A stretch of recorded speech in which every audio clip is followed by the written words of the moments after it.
Orang buat himpunan, dia pun nak buat.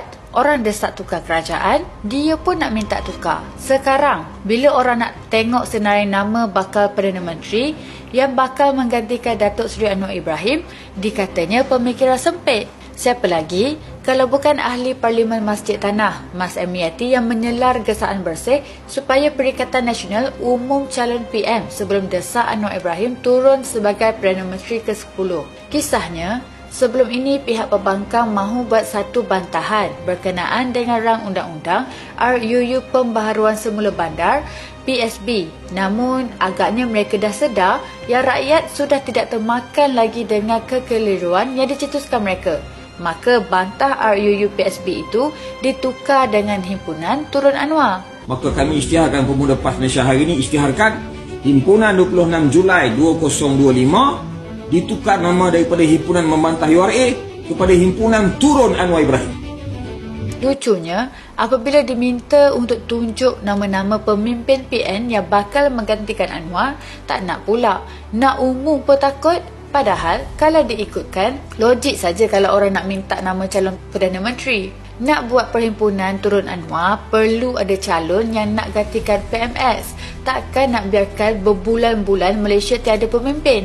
Beginilah bila dah tak ada isu. Terpaksalah buat tindakan yang tak berapa nak cerdik. Macam Pakatan Harapan dulu, mereka nak Najib turun. Calon mereka adalah Anwar. Bila Anwar tak ada, Pakatan Harapan angkat Mahathir. Kira bagi rakyat nampaklah ada calon alternatif untuk Perdana Menteri yang nak diturunkan tu. Yang tu pun Perikatan Nasional dengan penyokong dia susah nak faham. Ke masing-masing masih hidup berebut lagi nak jadi PM antara PAS dan Bersatu. Atau Perikatan Nasional sebenarnya dah ketandusan calon-calon Perdana Menteri. Tapi macam tak mungkin sebab yelah, kan mereka ada ramai calon. Pembangkang ada Muhyiddin Yassin, ada Hamzah Zainuddin, ada Ahmad Samsudin Mokhtar, ada Tuan Ibrahim Tuaman. Malahan Muhammad Sanusi Muhammad Nur pun katanya dicalonkan. Tapi itulah tolak pula. Nampak tak? Ada pelbagai nama yang boleh dikemukakan. Namun, kenapa Perikatan Nasional pilih untuk membisu? Dah kalau tak ada calon, bagaimana rakyat nak nilai dan pilih bakal Perdana Menteri? Rakyat mestilah mahukan pemimpin yang terbaik untuk pimpin Malaysia demi masa depan negara ini juga. Jawatan Perdana Menteri bukanlah semudah sembang kopi di warung Pak Jabit. Ini kalau calon PM pun tak dapat nak putuskan, teruskan bermimpi di siang hari sajalah, pembangkang nak jadi kerajaan. Oleh itu, janganlah memperlekehkan pemikiran orang.